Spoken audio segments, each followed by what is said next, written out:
After the critical and award-winning success of Sense and Sensibility, Lee would focus next on a more intimate production with his adaptation of Rick Moody's The Ice Storm, set against the backdrop of the Watergate scandal as the Thanksgiving break of 1973 reveals in its own scandals between two neighbouring families, with parental infidelity and key parties being matched at the same time by youthful sexual awakening. Finally given a chance to develop his visual style, here Lee would deliver one of the key films of the 90s, even alongside the likes of Groundhog Day and the cinematic golden year, which was 1999. I'm Howard. I'm Kim. And you're listening to Movies and Tea. Let's take it to the booth. Okay, well tonight we are talking about The Ice Storm, and we have actually joined tonight by a guest. It gives us great pleasure to welcome back to the show Norman from Flickhunter. So welcome, Norman. Thank you very much. Happy to be back on. Obviously this season we're talking about Ang Lee. We've already covered in our previous episodes the Father Knows Best trilogy, which announced Lee as this sort of art house darling by producing 3 films largely in Mandarin, which somehow managed to grasp the attention of the Western audiences, which at the time were perhaps not as open as they are now to foreign language cinema. And yet through that he's obviously got, as we saw in the previous episode, he was given the chance to direct the adaptation of Sense and Sensibility. Despite having much sort of stress and confusion on set, still manages to lead it to award-winning success. And now here he is, a studio player, and given a chance to really have a project with a lot more freedom. I mean, here he's working with a budget of 18 million, and given a smaller scale than he was previously working with Sense and Sensibility, it's a much more intimate production, yet at the same time working with some very big name players such as Calvin Klein and Sigourney Weaver, as well as introducing new youthful faces here, as we've got the likes of Christina Ricci, Elijah Wood, and Tobey Maguire in a pre-Spider-Man role, as well as a perhaps pre-Dawson's Creek Katie Holmes as well, rounding out a very interesting cast in a film which over the years since its release has only become sort of more popular and more critically acclaimed as it's been re-evaluated. But Kim, I mean, this is the first time I watched myself, and I'm guessing for yourself as well. And Norman, I mean, was this first time watch, or you've seen this one before? No, I've seen this movie 20 times, I want to say. Love this film. That's a good start then, because there's a lot to unpack here. I mean, it's on the surface it seems a very sort of simple sort of plot, but there's actually a lot of real depth to this one. So, I mean, just opening thoughts on this one. I mean, Kim, what did you think of The Ice Storm? I mean, how did you find it?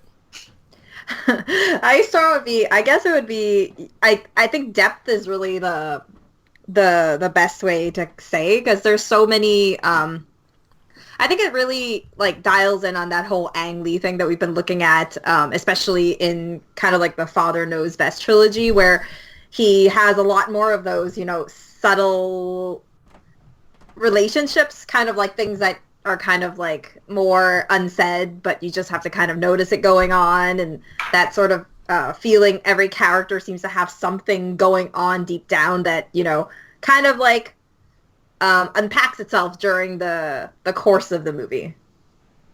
Yeah. And Norman, I mean, for yourself, I mean, what does The Ice Storm sort of hold for yourself? I mean, obviously, if you've seen it 20 times, surely there's something that keeps you coming back to this film. I mean, I'd be really interested to know what it is about this film that sort of has held such a grasp over your viewing. Well, I think, as Kim was stating too, just there's hardly ever anybody in an Ang Lee movie that has nothing to do, that you think, oh, they were wasted in this movie. Each character is deeply complex. I like the different levels of the relationship. You have the younger kids, you have kind of the teenage kids, and then you have the adults. And you have the adults trying to direct the teenage kids and the younger kids in what they should be doing, but then they do the exact opposite every single time. So it's the multiple layers. It's, you know, do as I say, not as I do. It's the 70s, the whole 70s me generation. You have Nixon in the background talking about stuff, Watergate going on. It just layers rolling over you constantly. And always something new to find every time I watch it. Yeah, definitely so, and it's kind of fitting, really, when you consider our current situation as we were recording this. I mean, we've obviously got another presidential impeachment happening at the moment with Trump. Currently over here in the UK, it's about 4 degrees centigrade, which I'm sure to my Canadian co-host is probably just considered Gulf weather over there or something, so... But it's bloody cold, I'll tell you that. Well, considering we had an ice storm before, this is like a wildly familiar situation as you watch like the movie kind of freezes over and the, you know, the whole ice storm setting in and whatnot. Yeah, definitely so. Now, I mean, the film opens to Paul, played by Tommy Maguire here, and he's coming back from school to spend time with his family, and he's sort of introduces this sort of character you think is going to be the central sort of narrative figure, especially as he's given the chance to set the scene through voiceover, which is something I was really hoping that we'd see kind of throughout, being, you know, I'm a big fan of voiceover in film, and probably why I prefer the Blade Runner director's cut over the 4 other cuts we have of that movie, just because of its use of voiceover. And yes, I know there's obviously going to be some screenwriting professors out there going and rolling their eyes at the mention of voiceover, because we all know it's a crutch that you're not supposed to use in screenwriting, and it's just a sign you can't write properly if you use it. But, you know, I really like voiceover, and sadly it's not used enough here, much like the character of Paul, who's basically introduced and then disappears for most of the movie, only to have a brief sort of dalliance with this upstate Manhattan girl that he's got a crush on, played by Katie Holmes, and then sort of relegated to just replaying the same sequences as we find the film comes full circle. But did we feel that he was sort of wasted in this film at all, Tommy Maguire, and obviously perhaps to a lesser extent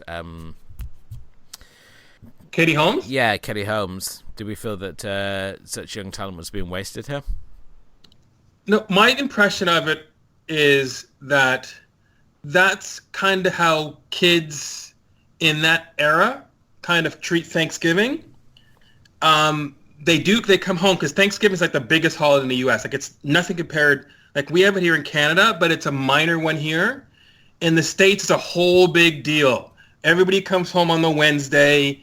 They hang out with all their friends. They do family stuff on the Thursday. And the minute they can, they get away to go see some more friends again. So I think that's typical of what a high school kid, a kid of the age of Tobey Maguire's character would be doing.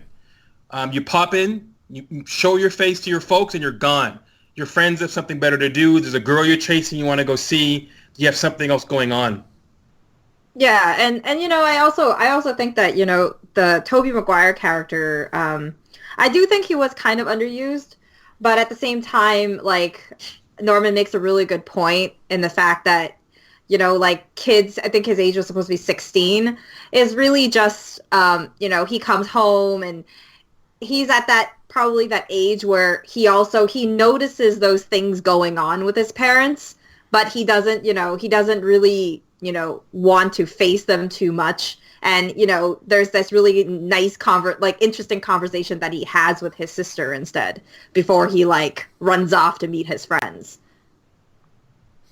Yeah. Well, the book, as I said before, it was written by Rick Moody, who was brought to the attention of James Schumer, who's obviously Ang Lee's reoccurring producer, and especially during these early years. And it was through the literary scout Nancy Krikorian who basically brought the book to him. And Schumer felt that it was like an extraordinary cinematic book, and he was surprised that no one had actually attempted to adapt it before, especially considering its cinematic possibilities, and knew that Lee was really the only person who could sort of capture the book. At the same time, the philosopher Slavoj Žižek has also stated that he is also should be credited with providing the inspiration, because at the time that Seamus was reading one of his books. Now, I don't know if either of you have read any of Žižek's books at all, or seen his documentaries. No, I haven't. Okay, well, there's some fun viewing for you if you want to see someone talk at you for 2 hours and really do some interesting deep dives into cinema that you probably never considered. I mean, he did 2 films. He did The Pervert's Guide to Cinema and The Pervert's Guide to Ideology, both which take some really interesting sort of insights into the likes of They Live and Jaws and Taxi Driver and other things. But that's a subject for a whole other podcast, I feel, because that's a whole other deep hole. That's like talking about Alan Moore. Just the sort of craziness of that one would take you down. But I mean, did either of you read the book? I'm guessing, Kim, that you didn't, because this is your first time watch. I mean, did you feel inspired to sort of read the book after you saw the film, Norman? No, not at all. I don't read a lot. If I read a book before, I tend not to go and read a book after, because I find there's a lot more in it than the film. Yeah. Normally, so I tend not to do it the other way. Okay.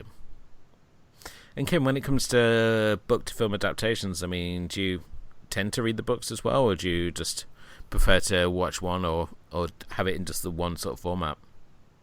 I think it's more the fact that I don't read a lot of dramas in general. Yeah. So that's why, like, the Ice Storm for me is more like, you know, watching is fine, but I don't know where the reading is going to take me, because sometimes with, you know, things of this kind of style, I've read some books like this, which has these really, like, moments where you feel all these characters are, like, when written, they're actually really, like, bad people, or, like, there's some kind of twisty thing in their minds that I'm not a big fan of reading about. So, I don't know. Like, I can't compare because I've never read it, and I don't really feel, like, the motivation exactly to go and pick up the Ice Storm right now to go read. So, I mean, I'm definitely, like, as you think about the Ice Storm a little bit more, I feel like there's a lot of depth here in the film, but at the same time, at this current moment that I finished watching it the first time, I don't have that, you know, motivation like Norman to have seen it 20 more times. Right now, I'm not at that stage yet. I understand what you're saying. I mean, this is a film of all the filmography, but this one I was most excited to see. I mean, it's the first time watching myself, and it's certainly been on the watch list for a while.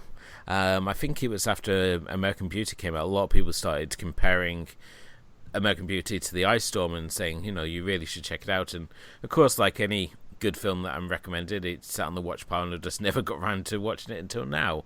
And I'm like yourself, Kim, I'm still trying to take it all in. I mean, there's a lot to sort of unpack here. I mean, if we took away like the older brother storyline, the Tobey Maguire storyline, I feel that, you know, we perhaps would have had a little more sort of streamlined production. And it's a shame really, because the interactions we see with his character, whether it's with his roommate or with Katie Hopkins' character, they're really sort of interesting and they've got potential to go somewhere, but they just feel like such an afterthought because they're so barely featured in here, and instead we're left to focus on the parents who are obviously going through their own conflicts, be it the whole sexual revolution with the introduction of key parties that have now hit suburbia at this point. I mean, they introduced the parents talking around this dinner party table while the kids are resigned to just acting as servants and stealing leftover drinks in the kitchen. And the conversation you see between these are like, they're talking about key parties like it's nothing new. It's sort of like, oh, it's just this hip, fun thing to try. And did you go and see Deep Throat? And I'm thinking, wow, people talking about pornography over the dinner party setting. That's certainly a new one. But that was different back then, though. Like, Deep Throat would have been like a borderline R movie. I think you would have to have lined up. You would have had to gone to the cinema. It's a lot different than, you know, how pornography was later on or is now. Like, you have to actually go up and go to a cinema to go see that. Definitely so. And I mean, certainly when you obviously compare the likes of Deep Throat and Behind the Green Door and Debbie Does Dallas, I mean, these are films which actually have plot and artistic merit to them compared, obviously, to the films which followed in the 80s. But the problem is, whenever we obviously mention, like, pornography, like the 70s and stuff, my mind instantly goes to that scene in Taxi Driver where he takes Betsy to see the Swedish fertility film, passing it off as a film that couples go and see. And even over the dinner party, they're talking about these, like, being surrounded by singles and horny students, like creating this real sort of sleazy atmosphere that they've obviously seen this film in, and yet they're talking about this film obviously as though it's like any other film, like you said. I mean, it's obviously it's a different sort of way that pornography has been viewed at this time. Just obviously focusing on the adults at the moment, we obviously have it here. We find soon after that there is an affair happening between Ben, who's Kevin Kline's character, and he's having an affair with his neighbor Janie, played by Sigourney Weaver, who is she's just a man-eating vixen here, and it's just made Kevin Kline's casting not work for me, because it's like there'd be no way that he would be able to have any sort of relationship with Sigourney Weaver. She'd eat him alive. But how do we feel about the affair angle that's going on, and just the general interactions between these parents who seem so lost in these changing times? Well, I found it to be the start of the term suburbia hell. I think it stems from this time period where people go to the suburbs, then they got to take the train into work, like all the men going in dressed exactly the same. Everybody's bored, and they're just trying to break their boredom out in suburbia. So they have an affair to try and break their boredom. And there's a classic line in here when Janie's with Ben, and they're kind of done their thing, and the after talk starts, and he starts talking about golf, and her line is, "I already have a husband. You're boring me." Just shuts him down completely. But I think see, that's a really interesting point, because I didn't think about it in like the sense of the suburban boredom thing, which really does apply, because I more saw it as like the fact that Ben was this like wildly uninteresting character, and it's like the scene after when she's like, oh, she's bored kind of thing with him, and he's just rambles on about things, and he's this really odd character. Like, it makes me really wonder how these two started off this affair to begin with. Is it just because the convenience of the situation, because their families are neighbors, and they just they just kind of like, they're just because they're close, like their two families are close to each other. But then, you kind of parallel over to later on when we have, the whole key party deal, and you have Elena with Jimmy, I think his name is. And, that same situation where their views of this whole situation is very different. Yeah, I mean, certainly when it comes to Elena and Jimmy, it almost feels like a retaliation to the fact that they've discovered their spouse is obviously cheating on them. So it's sort of like, you know what, if they're going to cheat, then we're going to cheat with each other. It's sort of like, this is how we're going to balance things out. And it almost feels like it's this attempt to like normalize it. But when they do obviously have sex in his car, and they realize almost instantly that is what a mistake it is. They're not those people. They can't be like their spouses who have chosen to cheat and obviously carry on their normal relationships as well. And the problem, again, this is a problem we have with Ang Lee, is the fact that he can't direct sex scenes at all. He is just horrible at, whenever he shows sex on film, it's just horrible to look at. So when we have Jim and Elena having sex in the car, and it's just awkward and over quick, and it's just got no sexiness to it at all. There's probably more sexual tension between them as they're leaving to go out to the car than there is actually what happens in the car. And I couldn't tell that perhaps in a different director will be seeing the scene differently, or is this what Lee is actually intending to show with this sort of sequence, that it's just this desperation for these two characters to try and regain some sort of control over the situation. I'm just not sure whether it's about, like, these affairs and things is about the sexiness of the whole situation. And I think that's why Ang Lee is a good director in that sense, because I think that the theme of it is not in the normal sexy kind of concept, but more of like the kind of like the subtle characters that we have and why they're actually doing this. Okay. I would just say it's proximity. if the Hoods lived on the block over, there'd be another family nearby, instead of the Carvers, and the same thing would be going on. And same with the Carvers. If someone else moved into the Hood house, Janie would be involved probably with whoever the dad is there. I think it's proximity. It's, again, I'll keep going back to this. It's suburbia hell. It's the proximity. Yeah. Well, when we get with the key party, we get down to the final 3 keys. It is all basically just all 3 of her lovers. And it's obviously got her husband, you've got Ben, and you've got this new guy who she's shown interest with at the party and basically snubbed Ben completely. And the fact that she does it in front of him, she shows no shame, no remorse in the fact of snubbing a former lover with her new one. But it's funny how she's the alpha of the adults, and her daughter, Wendy, Christina Ricci, she's the alpha of the kids. Well, her daughter's... Sorry, I mixed it up. Sorry. Yeah, just mixed it up, because Elena's daughter's is Wendy's mother. So. Sorry. Yeah, like she's the alpha of the kids.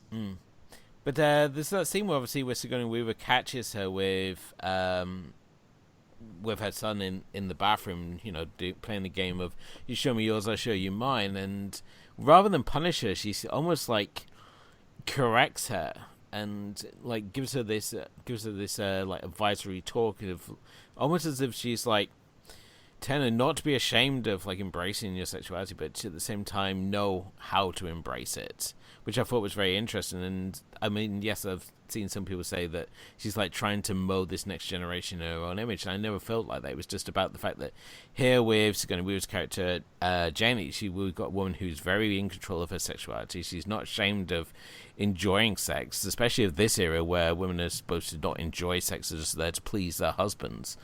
And here she is. As I said, she has multiple partners, she has affairs, and she feels no remorse about anything. It's all about her own pleasure at the end of the day. And it felt much more like she was a message she was passing on to Wendy when she obviously walks her out of her house, rather than just throwing her out and telling her never to come back. Do we want to talk about Sandy a bit in this movie? Sure. Yeah. How he's like on the path to becoming a serial killer, basically, if his actions and what he does all the time. Yeah. Like, he'd be on a watch list so fast today, it wouldn't be funny. You think so? I mean, the fact he's just there blowing up model airplanes and stuff, I mean, that seemed like very sort of normal boys in the country side sort of thing, especially in suburbia, where there's not much else to do. I mean, he's basically got nothing but time on his hands. He's the only sort of frenzy that we see him with is his brother Mikey, who at the same time seems more interested in Wendy than he is actually in hanging out with his younger brother. So it felt more like just sheer boredom, the fact he sort of expresses himself in these sort of destructive ways. I mean, I don't really see it that way, because I think I'm more in the line of what Norman is saying about, I had a feeling that he had this kind of violent streak in him, and it was kind of like this really repressed kind of thing, because you see him, blowing up all these model airplanes and stuff. But at the same time, when he's kind of like also, being neglected by his brother, and his parents kind of find him, his parents seem to find both of them a little weird.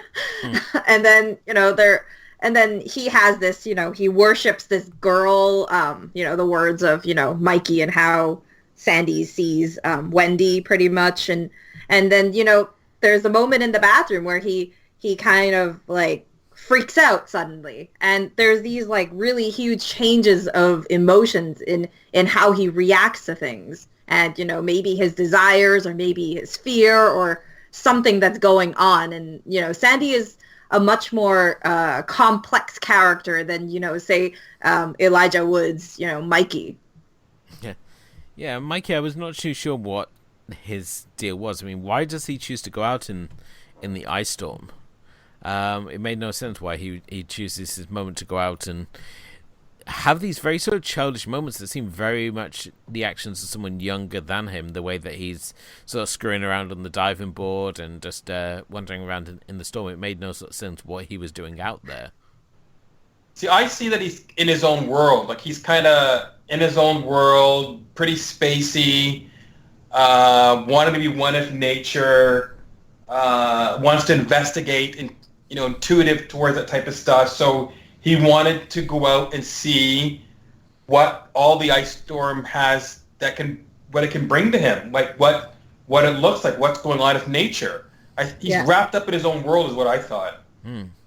Well, because he also seems to be like he's built as this character who's very interested in this whole science kind of thing, right? So he gets this whole thing about, your sense of smell and how, this all reflects in this really disgusting comparison. And then, it's not weird. And then you have that scene in the ice storm where he's kind of like jumping through it, and I think that it feels like he is really like just in this world where he's really enjoying this nature thing, especially because for us who's already gone through an ice storm in 98, we know that this stuff comes like every 60 years or something.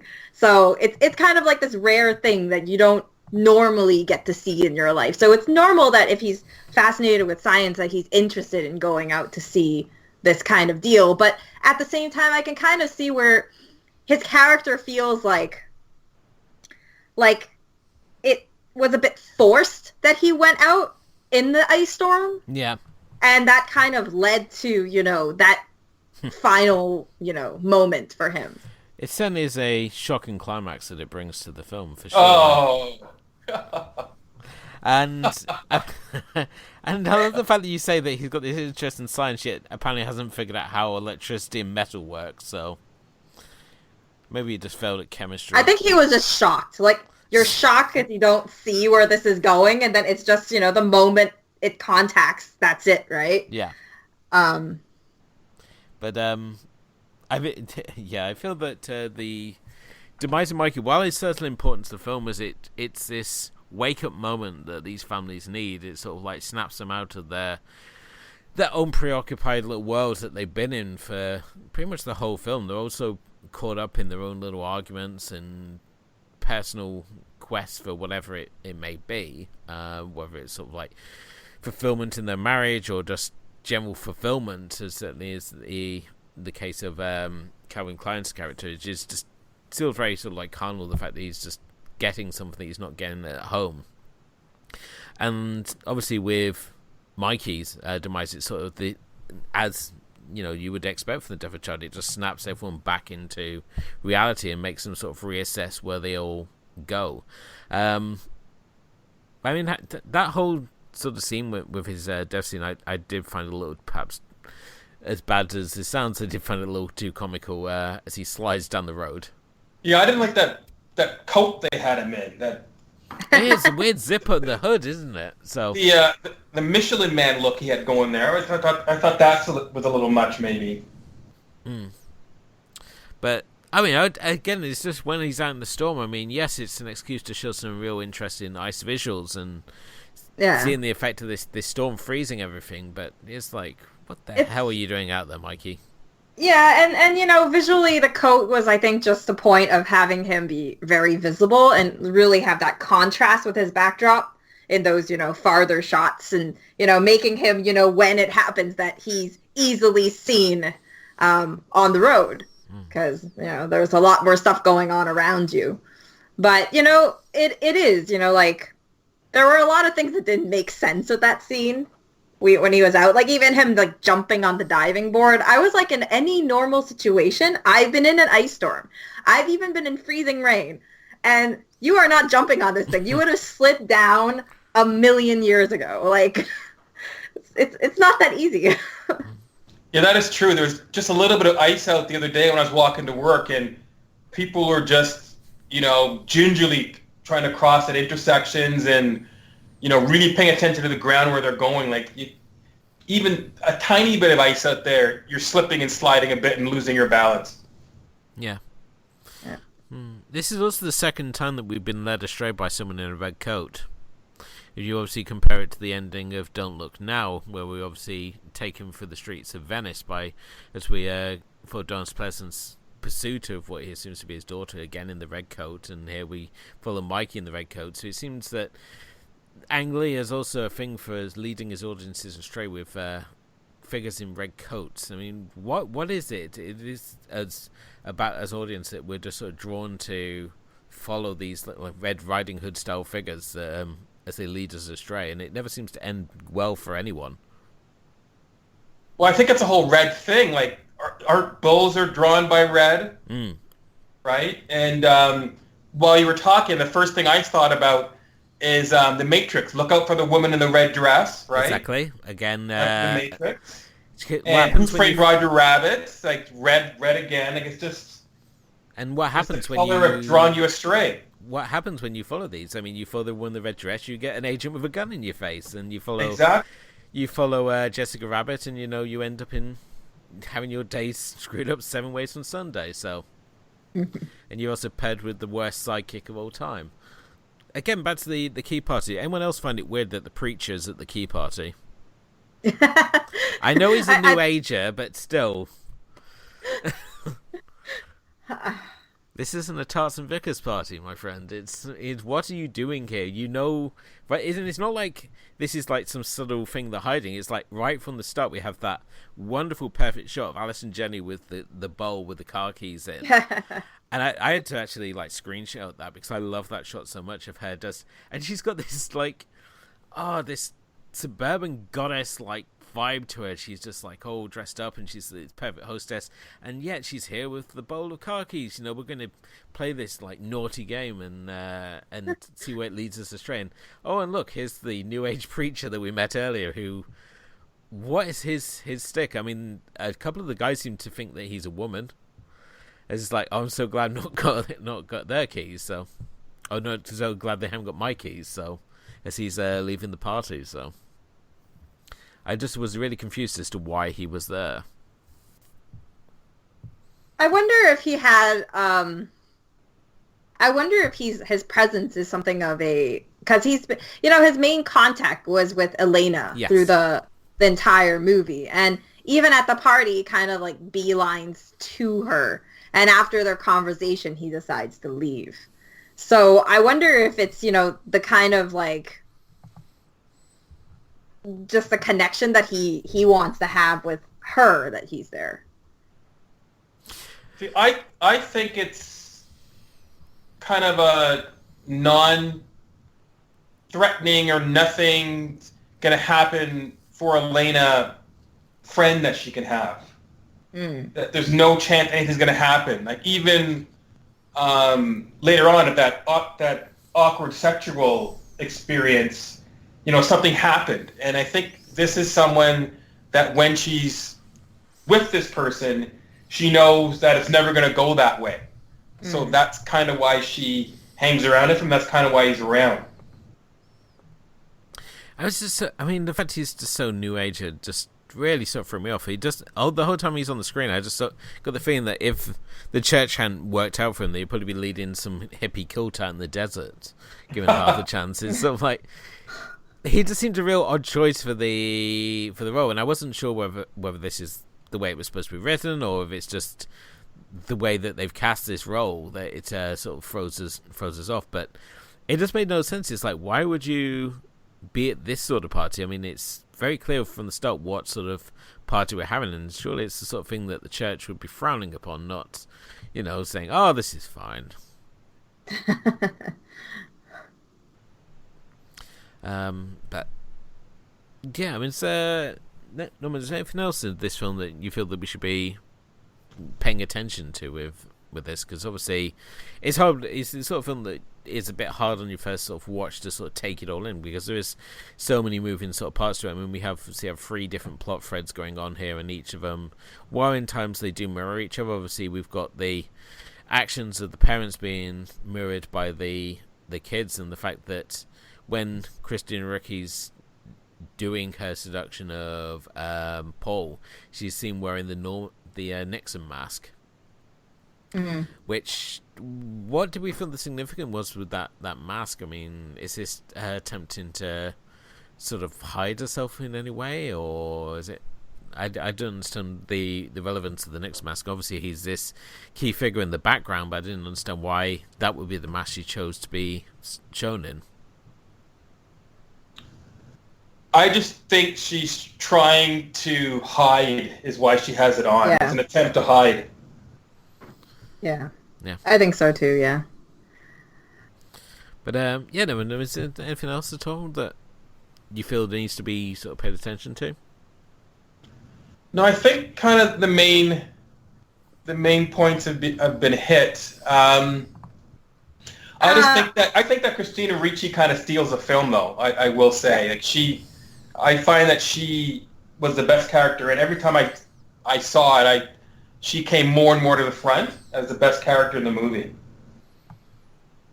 Sure, like Wendy's character is definitely very complex because there's a lot of, I think till right now I still have a few moments where I feel a bit baffled about some of the things she's done and like why she's kind of like between the two boys kind of thing, and I'm not really sure about, like I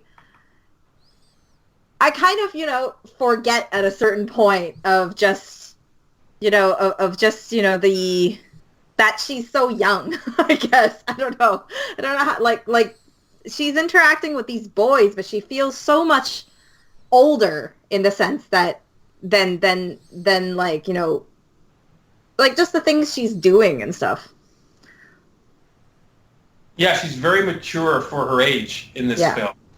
Yeah. And I wonder if it's because of, because as she's talking with, that conversation I was saying she had with Paul when he comes home about their parents, she also seems to be so observant. And I wonder if it's because of what's going on at home that it's kind of like matured her into, this much more mature character that we're seeing here. Yeah, because her parents aren't parenting her, right? She has to do it herself. Yeah. So when you're in those type of situations, you grow up fast. Yeah. Or faster. Mm-hmm.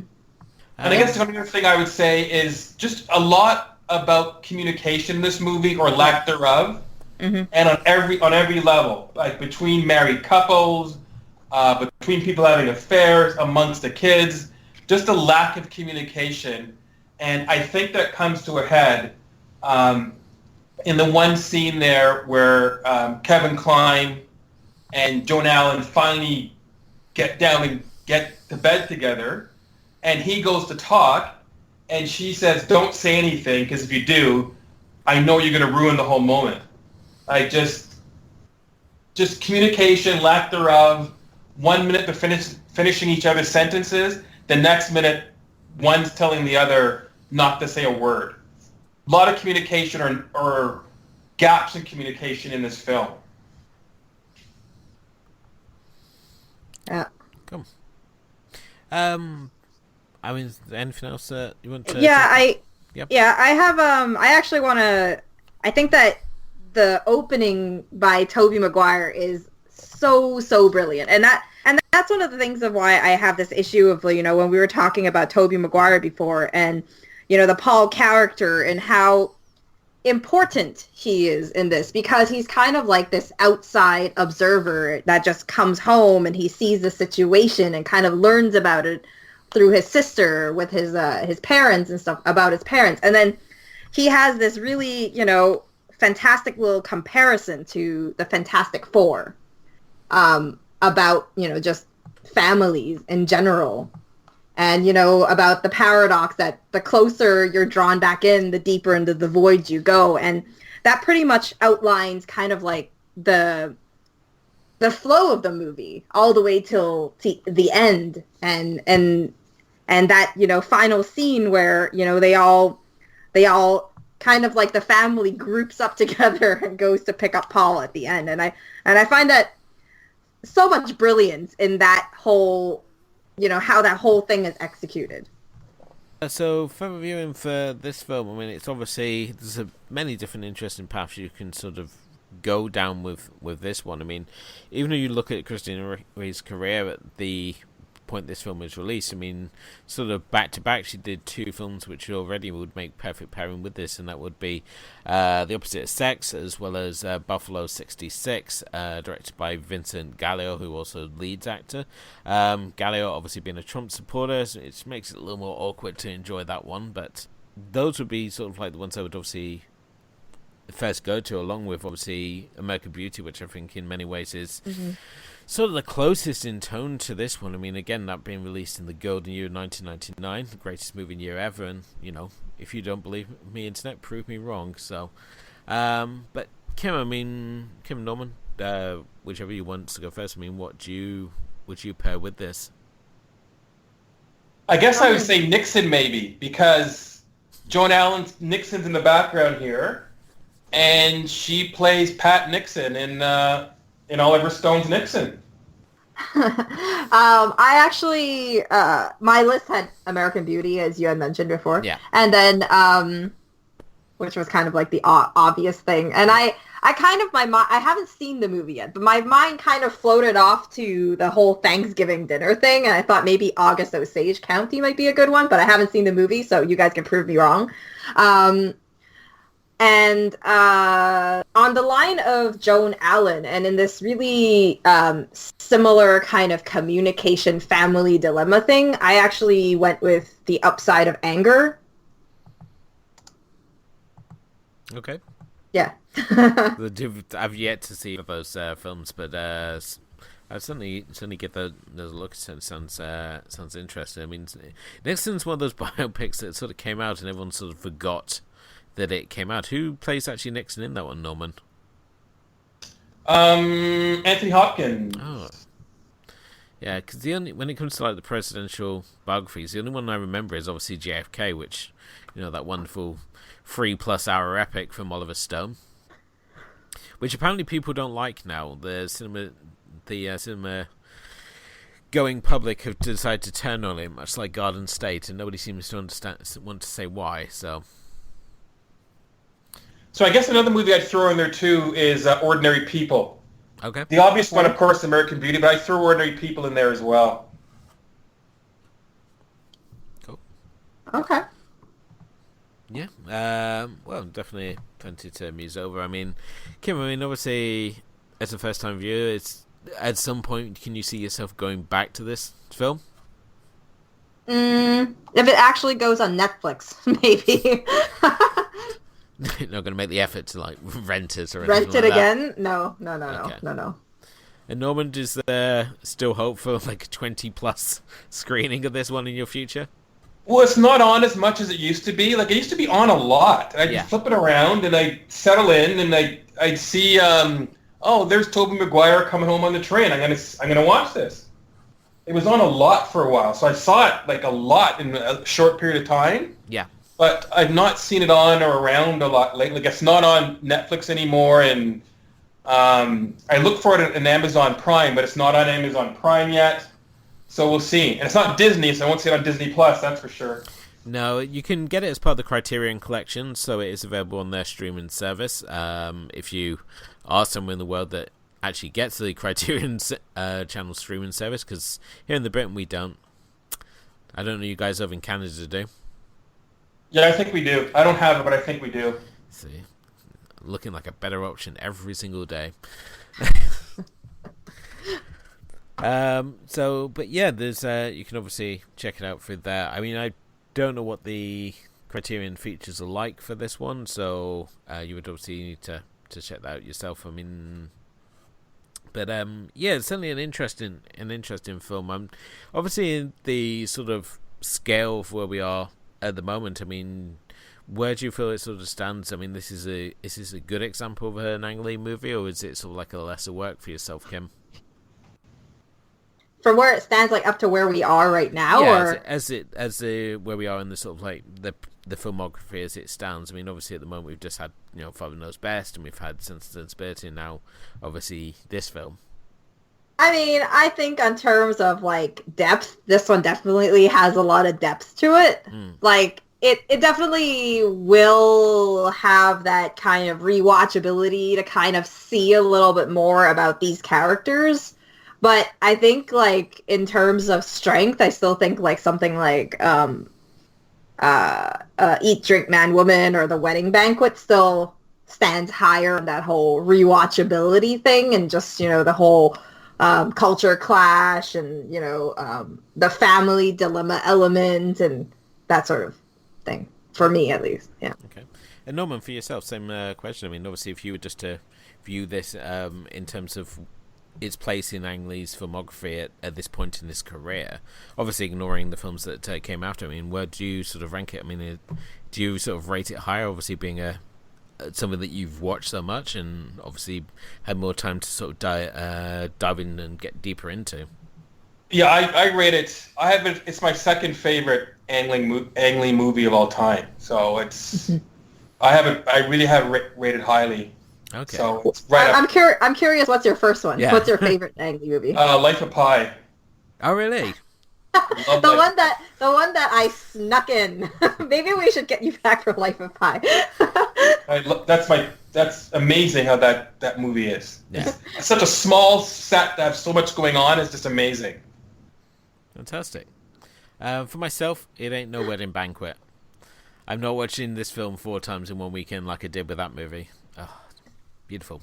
So I think at the moment for myself, it's somewhere in the middle when we obviously look at his career. And I think maybe as we go on, maybe if I view it a couple more times or had more time to sort of think about it, because this is coming pretty soon after I've watched the film. I mean, it's only sort of yesterday I saw the film, and it's sort of still pretty fresh in my mind. I'm still sort of reeling over the sort of complexities. All right, so maybe as when we come to do the full evaluation of the filmography, maybe it'd be different. Maybe we'll have never surprise like Virgin Suicides was when we looked at Sofia Coppola, which I had as my hidden gem, because I feel that it's just wasn't as appreciated as it perhaps should have been compared to the other films. So maybe we'll have another Cinderella story like that when we get to the end.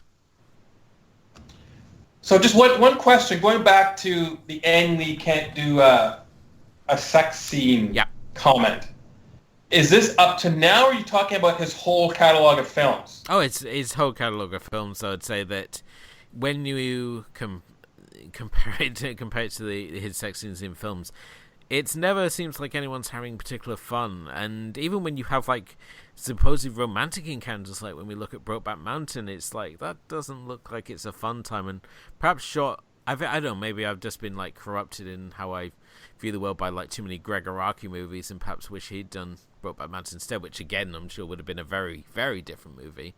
But certainly when it comes to his films, everything feels like very awkward, and I think he gets the sort of benefit of the doubt because of the situation his characters are often in, whether they're sort of retaliating spouses we see here, or certainly in the case like The Wedding Banquet, where you've got a gay man drunkenly engaging in sex with the woman he's having a fake marriage with. And even when you look at Eat, Drink, Man, Woman, the sort of scenes there, it can be obviously mistaken for being something else, but he never seems to really. It seems to be like where his shortcomings lie as a director. I mean, yes, he can do a lot of visually interesting stuff, and certainly play jump rope between genres, but certainly sex on film just seems to be something that he's never quite mastered. So even in Less Caution, that got an NC-17 rating. It might have an NC-17 rating, but doesn't make it any prettier, though, does it? Okay. I mean, you can show me plenty of like nudity and all the right things to happen on the screen, but if it's not connecting with the audience, it's still not doing what the director's intending with those sort of sequences. So okay. All right. Well, me and Elwood will have this reignite this conversation after I've seen Brokeback Mountain and Less Caution. Because I have nothing to say about it right now. At this current point in his career, there's not a whole lot of sex scenes that's gone on, or like anything that's, other than Wedding Banquet at this point, I think so. Interesting take, though. Interesting take, I'll say. Cool. Thank you, Norman, for obviously joining us. Where can people come and find you, and what have you exciting things you got coming up? Yeah, well, you can find me at Flickhunter, flickhunter.blogspot.com, at MixDay12 on Twitter, and just finishing up my coverage of the European Union Film Festival here in Toronto. And Kim knows about this, but I'm starting Thursday. It's Blood in the Snow, my last, it's all Canadian horror film festival. And that starts Thursday, and kind of my last film festival I covered during the year, rounding out the year. And we do have snow on the ground here in Toronto, so, we'll see if we get some blood in it for the festival. Okay, and Kim, where does our jaunt for the Ang Lee filmography take us to next? Okay, so for the first time, we have a director that has enough movies that we can skip over stuff. So we're skipping over the 1999 Ride with the Devil. Sorry, and and we're heading to 2000 with his wushu film, Crouching Tiger, Hidden Dragon. Yep, so Crouching Tiger, Hidden Dragon, very important film in terms of modern wushu movies, and certainly in the case it sparked this whole revival, as we're obviously getting into on the next episode. But an interesting contrast as well. Here he'd obviously done Sense and Sensibility, and now he switches over to the East for Sense and Sensibility with sword fighting, and certainly a pitch that was given to Michelle Yeoh, which got her on board almost immediately, and certainly a film that's going to have some interesting nerdy deep dives when we obviously get into the deeper elements of that film. But that's obviously coming up on our next episode. If you haven't done already, please do hit the like and subscribe buttons, and maybe leave us a review. It all helps raise the profile of the show. You can also follow us on Facebook and Twitter. We are also on also check out our archive, which is moviesandteapodcast.wordpress.com, and on there you can find not only our complete archive of episodes from all previous seasons, which obviously previously we've got the whole archive there for Paul W.S. Anderson, Guillermo del Toro, Sofia Coppola, and now these episodes for Ang Lee as well. But you can also check out our Friday Film Club and other fun writing there as well. But thank you again to Norman for joining us and discussing the Ice Storm. Thank you very much. And thank you as always to Kim. And we'll be back next time to talk about Crouching Tiger, Hidden Dragon.